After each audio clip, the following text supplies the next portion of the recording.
الرحمن الرحیم۔ السلام علیکم۔ میں ایک صحافی تھا اور آج کل سعودی عرب میں تھا جب مجھے خبر ملی کہ ایک کیس ہے جو میں نے ہینڈل کرنا ہے۔ میں نے اپنے سر سے کہا کہ میں چھٹی پہ ہوں پر نہیں۔ انہوں نے کہا یہ کیس بہت انوکھا اور عجیب ہے، اسے تم ہی ہینڈل کر سکتے ہو۔ میں نے کہا ایسا بھی کیا ہے؟ تو انہوں نے کہا کہ ایک کم عمر لڑکا ہے جس پر یہ کیس ہے۔ میں حیران رہ گیا اور یہ بھی بتایا گیا کہ اسے زنا کے جرم میں پکڑا گیا ہے۔ میں نے کہا کہ عمر کیا ہے لڑکی کی؟ جب انہوں نے عمر بتائی تو میں واقعی حیران رہ گیا اور اپنا سب کام چھوڑ کر اس کیس کی کوریج دینے کی حامی بھر لی۔ سب سے پہلے مجھے اس جگہ جانا تھا جہاں سے اس لڑکی کو گرفتار کیا گیا تھا۔ اس کا طریقہ واردات یہ تھا کہ وہ مختلف گھروں میں چلا جاتا اور وہاں پر زنا کر کے بھاگ جایا کرتا تھا۔ لیکن یہ کیسے ممکن تھا کہ کوئی آپ کے گھر میں آ کر اس طرح کا کام کر جائے اور آپ کو پتہ بھی نہ چلے؟ میں اس گھر میں گیا تو وہاں پر زیادہ تر عورتیں ہی تھیں۔ وہ لڑکیاں کافی جوان اور خوبصورت لگ رہی تھیں۔ میں نے ان کو دور سے ہی دیکھا۔ وہ ایک کمرے میں چلی گئیں اور اس گھر کی جو بڑی عورت تھی وہ میرے پاس آئی۔ بہت پریشان تھی، رو رہی تھی۔ یہ وہ گھر تھا جہاں سے لڑکی کو پکڑا گیا تھا۔ وہ کہنے لگا ہم تو لٹ گئے، ہم تو برباد ہو گئے، ہمیں کیا پتہ تھا ہمارے ساتھ ایسا ہوگا۔ میں نے کہا کیا مطلب؟ مجھے پوری بات بتائیں، ہوا کیا تھا؟ انہوں نے کہا وہ لڑکا باہر کوئی چیز بیچنے کے لیے آیا تھا، کہہ رہا تھا بہت اچھا شیمپو ہے، آپ کے بالوں کے لیے اچھا ہے۔ ہمارے گھر میں صرف لڑکیاں ہی ہیں اور ان کو بال لمبے کرنے کا بہت شوق ہے، اس لیے ہم نے اسے کہا کہ ٹھیک ہے دکھاؤ کیا ہے تمہارے پاس۔ لیکن تھوڑی دیر بعد وہ بے ہوش ہو گیا۔ پہلے اس نے ہم سے پانی بھی مانگا تھا، ہم نے پانی دے دیا۔ ہم نے کہا کہ گرمی ہے، بیچارہ گرمی میں کام کر رہا ہے۔ لیکن جب بے ہوش ہو گیا تو سمجھ ہی نہیں آ رہی تھی کیا کریں۔ سڑک پہ تو نہیں رکھ سکتے تھے اسے، تو ہوش ہی نہیں آ رہا تھا۔ بمشکل اٹھا کے کمرے میں بستر کے اوپر رکھ دیا اور اس کی تلاشی لی کہ کوئی نمبر یا فون مل جائے جس میں اس کے کسی اپنے کا پتہ ہو، اس کو بتائیں کہ آپ کا رشتہ یہاں پر بے ہوش پڑا ہے۔ لیکن تھوڑی دیر کے بعد اسے ہوش آ گیا اور ہم سب کو جیسے کسی نے کوئی نشے کی چیز دے دی۔ ہم لوگ بے ہوش ہو گئے۔ جب اٹھے تو پتہ چلا میری 2 بیٹیوں کے ساتھ۔ وہ عورت بولتی بولتی رک گئی اور رونے لگی۔ میں نے کہا پھر وہ لڑکا کہاں گیا؟ تو انہوں نے کہا وہ تو بھاگ گیا۔ میں نے ان سے کہا کہ آپ کو ایسے اپنے گھر میں داخل نہیں کرنا چاہیے تھے۔ انہوں نے کہا کہ ہم بتا تو رہے ہیں وہ بے ہوش ہو گیا تھا، تو پھر ہم کیا کر سکتے تھے؟ بات تو ٹھیک تھی، کوئی پرائی شخص آپ کے گھر کے اندر آ کے بے ہوش ہو جائے تو آپ اسے واپس سڑک پہ تو نہیں پھینک سکتے۔ میں نے کہا کہ آپ کی بیٹیوں کا بیان بھی لینا ہوگا، تو وہ کہنے لگیں کہ ٹھیک ہے۔ میں نے ان کو لڑکیوں کا بیان لے لیا اور میں اپنے سر کے پاس آ گیا۔ میں نے کہا اب وہ لڑکا کہاں ہے؟ تو انہوں نے کہا اس کو پکڑ لیا گیا ہے، پولیس کے پاس ہے۔ میں نے کہا میں اس کو دیکھنا چاہتا ہوں۔ جب میں پولیس اسٹیشن گیا تو میں نے اس لڑکی کو دیکھا۔ میں حیران رہ گیا، یہ لڑکا تو بہت ہی کم عمر تھا، پر اس نے یہ سب کچھ کیا تھا اور صرف ایک گھر میں نہیں، بہت سارے لوگوں کے ساتھ اسی طرح کے معاملات کیے تھے۔ اس کا طریقہ واردات یہی تھا کہ وہ گھر میں داخل ہوتا کسی بہانے سے، گھر کے اندر تھوڑی دیر رک جاتا، پھر ان لوگوں کے اوپر یہاں تو کوئی بے ہوشی کا سپرے کر دیتا تھا یا کوئی چیز ان کو کھلا دیتا تھا کہ وہ بے ہوش ہو جاتے تھے، اور جو بھی خوبصورت لڑکی دیکھتا اس کے ساتھ غلط کاری ہو جاتی۔ اور پھر اس کے بعد صرف اتنا ہی نہیں، ان لڑکیوں کی ویڈیو بھی بنا لی جاتی تھی اور انہیں بلیک میل بھی کیا جاتا تھا۔ یہ معاملہ ایسے چل رہا تھا جیسے کسی بہت بڑی گینگ کا کام ہے، کہ کوئی گینگ آیا ہو جو اس طرح کی حرکتیں کر رہا ہے۔ لیکن اس لڑکے کے ساتھ نہ تو کوئی گینگ پکڑا گیا، نہ ہی کوئی اور شخص، صرف یہ لڑکا ہی تھا، اور اس کو دیکھ کے تو ایسے لگتا تھا کہ یہ مکھی بھی نہیں مار سکتا۔ فی الحال اسے کرسی پہ بٹھایا تھا، آگے ٹیبل پڑا تھا۔ میں جا کر بیٹھ گیا۔ اس کے ہاتھوں میں ہتھکڑی لگی ہوئی تھی۔ میں نے کہا یہ سب کچھ کیا ہے؟ کیوں کیا تم نے ایسا اور کیسے کیا؟ وہ بول ہی نہیں رہا تھا۔ میں نے کہا اگر تم بولو گے نہیں تو تمہارے لیے بڑے مسئلے بن جائیں گے۔ اس نے کہا میرے لیے پہلے ہی بہت بڑا مسئلہ بن گیا ہے۔ وہ بہت ڈرا ہوا تھا۔ میں نے کہا کہ تم مانتے ہو نا کہ تم نے یہ سب کچھ کیا ہے؟ تو اس بات کا اس نے جواب نہیں دیا۔ جتنے بھی گھروں نے رپورٹ کی تھی ان سب سے میں نے پوچھ تاچھ کی تھی۔ انہوں نے اسی طرح کی کہانیاں سنائی تھیں کہ یہ لڑکا کسی کام سے آتا تھا اور بے ہوش ہو جاتا تھا، پھر کہتا تھا کہ مجھے بہت بھوک لگی ہوئی ہے، مختلف کہانیاں سناتا تھا۔ کسی کو کہتا تھا میری ماں نہیں ہے تو کسی کو کہتا تھا کہ میرے باپ نے میری ماں پر ہاتھ اٹھایا ہے۔ میرے گھر میں بہن بھائی بھوکے ہیں، روتا تھا، بلکتا تھا۔ اسی طرح کی باتیں کر کے لوگوں کو اپنے جال میں پھنسا لیا کرتا تھا۔ میں نے 3-4 دن سے کھانا نہیں کھایا، یا پھر کبھی کبھی تو ایسا بھی ہوتا تھا کسی گھر کے سامنے بیٹھ کے رونا شروع کر دیتا تھا، اور وہ لوگ رحم دلی میں آ کے اس کی مدد کرنے کے لیے اسے اندر لے جاتے تھے۔ کسی بھی شخص کے گھر میں گھسنا کوئی آسان کام نہیں ہے، اور کوئی بھی کسی غیر آدمی کو اتنی آسانی سے اپنے گھر میں آنے کی اجازت نہیں دیتا، لیکن اتنی کم عمر والے لڑکے پہ کوئی بھی بھروسہ کر سکتا ہے، اور یہ بھروسہ ہی تھا جس کی وجہ سے اس نے یہ سب کچھ کیا تھا۔ ابھی تک کچھ خاندان ایسے تھے جنہوں نے رپورٹ ہی نہیں کروائی تھی۔ وہ کہہ رہے تھے کہ اب ہم اپنی عزت داؤ پہ نہیں لگانا چاہتے۔ پتہ نہیں انصاف ملے گا یا نہیں، اور اس نے کسی سوال کا جواب نہیں دیا۔ میں نے کہا کہ اگر تم بولو گے نہیں تو ہم تمہاری مدد نہیں کر پائیں گے، پر وہ نہیں بول رہا تھا۔ یہ سب ہمارے پینترے ہوتے ہیں تاکہ مجرم سے ہم پوچھ سکیں کہ وہ یہ سب کیوں کرتا رہا ہے۔ میں باہر آیا تو میرے ایک دوست نے کہا کہ دیکھو آج کل کے حالات، اس لڑکے نے اتنے بڑے بڑے گناہ کیے ہیں، اس کی عمر دیکھو، اس کی شکل دیکھو، اور اس کے کام دیکھو۔ میں نے کہا کہ تم ٹھیک کہہ رہے ہو، زمانہ بہت بری طرف جا رہا ہے، لیکن اب ہمارا کام تو تقریباً ختم ہی ہو گیا، معاملہ سیدھا ہے، اس کو پکڑ لیا گیا ہے، اب اس کو سزا ہو جائے گی۔ اس آدمی نے کہا کہ لیکن اس نے اپنا گناہ قبول نہیں کیا ہے۔ میں نے کہا ہاں قبول نہیں کیا، پر اتنے سارے گواہ ہیں، کچھ گھروں کے آگے CCTV کیمرے بھی لگے ہوئے تھے، اس کے اندر اسی کی فوٹیج تھی۔ ایک فوٹیج میں تو یہ باقاعدہ رو رہا تھا، اور اندر سے ایک لڑکی نکلی جو اس کی مدد کرنے کے لیے اندر لے گئی، اور پھر اسی لڑکی نے رپورٹ کروائی تھی۔ وہ بہت پریشان تھی۔ ایک عجیب بات یہ بھی تھی کہ گھر کے سارے لوگ بے ہوش ہو جاتے تھے، اور گھر میں سے اور کوئی سامان نہیں جاتا تھا، صرف ایک ہی گناہ کیا جاتا بار بار۔ مطلب یہ کہ یہ لڑکا چور نہیں تھا، اس نے کبھی کوئی چوری نہیں کی تھی۔ اب اس کی جج کے سامنے پیشی تھی، ہم سب بھی وہاں پہ موجود تھے۔ میرے سر نے ٹھیک کہا تھا، یہ کیس ضرورت سے زیادہ دلچسپ بھی تھا اور عجیب بھی۔ جج نے کہا کہ تمہاری عمر کم ہے، تمہیں بچوں کی جیل میں رکھا جائے گا، لیکن جیسے ہی تم 18 سال کے ہو جاؤ گے، اس کے بعد تمہیں بہت سخت سزا دی جائے گی، تمہیں پھانسی بھی ہو سکتی ہے اور عمر قید بھی، پر پہلے تم یہ بتاؤ کہ تم نے یہ سب کچھ کیوں کیا۔ تو وہ خاموش ہو گیا۔ جج نے کہا کہ کچھ تو بولو، پر وہ نہیں بول رہا تھا۔ پھر جج نے کہا کہ تمہاری کوئی آخری خواہش ہے؟ تو اس نے ایک عجیب سی خواہش کا اظہار کر دیا۔ اس نے کہا ہاں میری ایک خواہش ہے، کیا آپ پوری کروائیں گے؟ ہم لوگوں نے کہا کہ اب دیکھو کیسے فر بول رہا ہے، اور پہلے نہیں بول رہا تھا۔ جج نے کہا کہ تمہاری آخری خواہش بعد میں پوری کروا دی جائے گی۔ تو اس نے کہا کہ نہیں، میری خواہش یہ ہے کہ وہ جلد از جلد پوری بھی کروائی جائے، اس کے بعد آپ لوگ میرے ساتھ جو بھی کریں مجھے کوئی مسئلہ نہیں ہے۔ جج نے کہا کہ یہ کیا ہے تمہاری آخری خواہش؟ تو کہنے لگا کہ میں ایک آخری دفعہ سوئمنگ پول میں نہانا چاہتا ہوں۔ جب ہم لوگوں نے اس کی یہ خواہش سنی تو ہم لوگ حیران رہ گئے کہ کس قسم کی بات ہے اور یہ کیسی خواہش ہے، ایسی خواہش تو آج تک کبھی کسی نے نہ کی ہوگی۔ حبیب سے پوچھا گیا کہ تم نے ایسی خواہش کیا سوچ کے کی ہے؟ تو اس نے کہا مجھے پانی بہت پسند ہے، اس لیے ہمیں اس کی بات پہ یقین نہیں ہوا تھا، کیونکہ اب ہمیں اس کی کسی بھی بات پہ یقین کرنا ہی نہیں چاہیے تھا۔ لیکن اس نے اتنا کہہ کے اپنی زبان پر پھر سے تالا لگا لیا۔ خیر جج نے کہا کہ اب اس کی آخری خواہش ہے تو پوری تو کروانی پڑے گی۔ جج نے حکم دے دیا کہ پوری سیکیورٹی اور اہتمام کے ساتھ اس کی کسی پرائیویٹ سوئمنگ پول میں کمپنی میں لے جاؤ، جہاں پہ اس وقت اور کوئی بھی موجود نہ ہو، اور اسے اس کی آخری خواہش پوری کرنے کے بعد بچوں کی جیل میں بھیج دیا جائے۔ جیسے ہی 18 سال کا ہو اس کو سزا دے دی جائے گی، کیونکہ اس نے نہیں نہ جانے کتنے گھر برباد کیے تھے۔ یہ اس کام میں بہت عرصے سے لگا ہوا تھا۔ ایک گھر سے تو یہ بیان بھی لکھوایا گیا تھا کہ ان کے گھر کی 2 لڑکیاں ماں بننے والی ہیں، کیونکہ 1-2 مہینے پہلے ان کے ساتھ بھی یہی ہوا تھا۔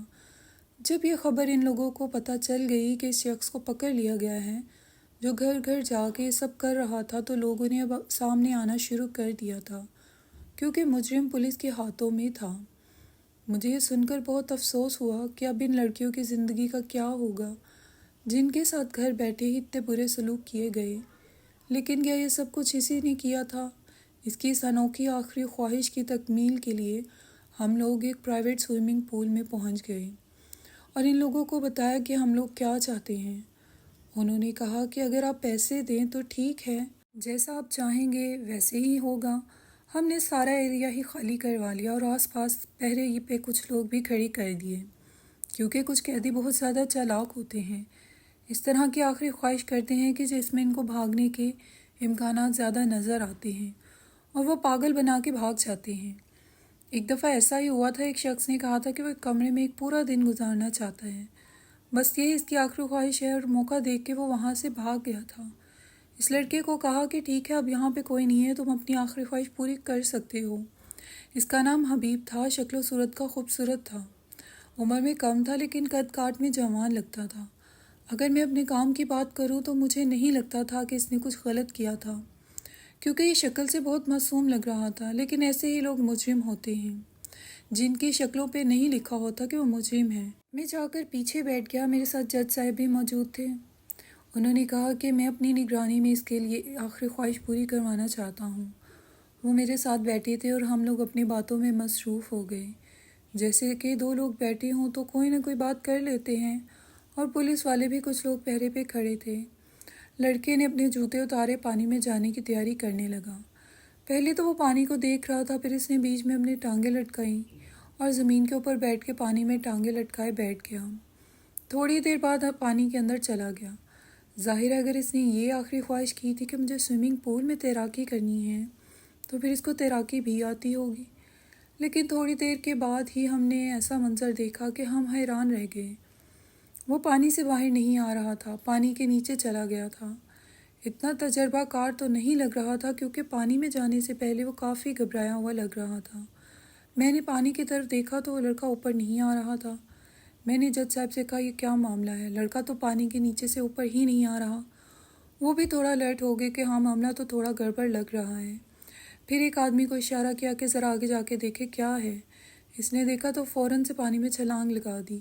ہم لوگ بھی حیران ہوئے۔ اس نے کہا لڑکا تو ڈوب رہا ہے، اس کا مطلب ہے وہ سزا سے بچنے کے لیے خودکشی کرنے کی کوشش کر رہا تھا، کیونکہ شاید وہ جیل نہیں جانا چاہتا تھا۔ جتنی اس کی عمر تھی اس سے اسی طرح کی بات کی توقع کی جا سکتی تھی، لیکن اس سے پہلے جو اس نے کارنامے کیے تھے وہ کیسے کر گزرا؟ اگر وہ اتنا ہی بزدل تھا تو یہ سب اس نے کیسے کر لیا؟ اسے پانی سے نکالا تو اس کی سانسیں بہت ہلکی چل رہی تھیں۔ فوراً ڈاکٹر کے پاس لے کر بھاگے۔ جج صاحب بھی پریشان ہو گئے اور ہم سب بھی کہ یہ کیا معاملہ ہو گیا۔ ہم لوگ فوراً ڈاکٹر کے پاس بھاگے۔ جب ڈاکٹر کو بتایا کہ یہ وہی لڑکا ہے جس کی خبر آج صبح سے بہت زیادہ اڑی ہوئی ہے، تو ڈاکٹر بھی تھوڑا حیران ہوا کہ یہ ہے وہ لڑکا، میں تو سمجھا کوئی جوان آدمی ہوگا۔ ہم نے کہا کہ یہی ہے۔ انہوں نے اس کو فوراً چیک کرنا شروع کر دیا۔ ہماری آنکھوں کے سامنے ہی سے ہوش تو آ گیا تھا اور اس کے پیٹ سے پانی کی آوازیں آ رہی تھیں جو اس کے منہ سے نکل رہا تھا، یعنی کہ اس کی حالت پہلے سے ٹھیک ہو گئی تھی۔ وہ ہوش میں آ گیا تھا اور زندہ بھی تھا، لیکن ڈاکٹر نے کہا کہ مجھے اسے کچھ دیر مزید اپنے پاس رکھنا ہوگا کیونکہ مجھے معاملہ کچھ اور لگ رہا ہے۔ ہم نے کہا کہ لیکن یہ آپ کے ساتھ زیادہ دیر نہیں رہ سکتا، یہ آپ کو چکمہ دے کر بھاگ گیا۔ تو انہوں نے کہا کہ پھر آپ اپنے 2 لوگوں کو بھی میرے ساتھ بھیج دیں، لیکن مجھے معاملہ کچھ خراب لگ رہا ہے۔ ہم نے کہا کہ کیا مطلب؟ تو انہوں نے کہا کہ میں آپ کو بھی بتاتا ہوں۔ وہ 2 گھنٹے کے لیے لڑکے کو اندر لے کے چلے گئے۔ اس حصے میں ہمیں جانے کی اجازت نہیں تھی، لیکن ہم نے اپنے 2 لوگوں کو اندر بھیج دیا تھا۔ اس کے بعد ڈاکٹر صاحب نے ہم کو اپنے کمرے میں بلایا اور کہا کہ اس لڑکے کے جسم کے اندر ہمیں ایک ایسی چیز ملی ہے جو اس بات کی نشاندہی کرتی ہے کہ جو آپ لوگ سمجھ رہے ہیں وہ نہیں ہے۔ ہم نے کہا کہ کیا مطلب؟ تو انہوں نے کہا کہ اس لڑکے کے جسم میں ایک چپ لگی ہوئی ہے۔ انہوں نے ہمیں وہ چپ دکھائی۔ انہوں نے کہا یہ چپ اس کی کلائی میں نصب کی گئی تھی اور اس کو نصب کرنا اتنا بڑا پروسیجر نہیں ہے، آرام سے ہو جاتا ہے۔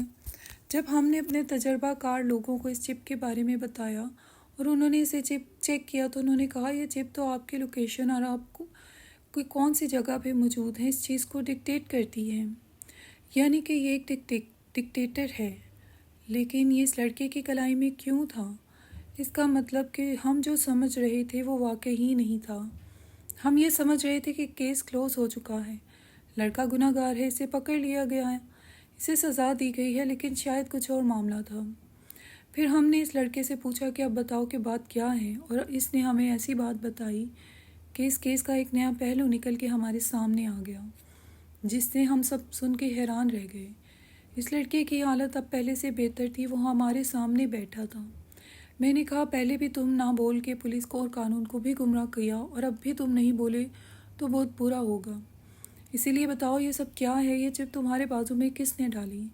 تو اس نے کہا میں آپ کو سب کچھ بتاتا ہوں، دراصل میں اکیلا نہیں، میرے ساتھ پوری ٹیم ہے۔ ہم نے کہا کیا مطلب ٹیم سے؟ تمہارا کیا مطلب ہے؟ تم تو جگہ جگہ واردات پہ اکیلے پائے گئے ہو اور سب نے تمہارا ہی حلیہ بتایا ہے۔ اس نے کہا میرا حلیہ بتائیں گے کیونکہ سامنے تو میں ہی جاتا تھا، لیکن جب وہ سب لوگ بے ہوش ہو جاتے تھے تو پھر میں وہاں پہ نہیں ہوتا تھا، مجھے وہاں سے بھیج دیا جاتا تھا اور میری جگہ وہاں اور بہت سارے لوگ آ جاتے تھے۔ میں نے کہا کیا مطلب؟ پوری بات بتاؤ۔ اس نے کہا وہ 5 لوگ ہیں، عمروں میں بڑے ہیں، 40 سے لے کے 25 سال کی عمر تک ہیں، لیکن ان کے قد کسی چھوٹے لڑکے جتنے ہیں، یعنی کہ میرے جتنے ہیں، اسی لیے سب سمجھتے ہیں جو کچھ کیا ہے وہ کسی چھوٹے قد کے انسان نے کیا ہے، اور کیونکہ منظر پہ میں ہوتا ہوں تو مجھ پہ الزام لگ جاتا ہے۔ میرا کام صرف اتنا ہے کہ میں گھر کے اندر چلا جاؤں اور موقع دیکھ کے ان سب کو کسی طرح بے ہوش کر دوں۔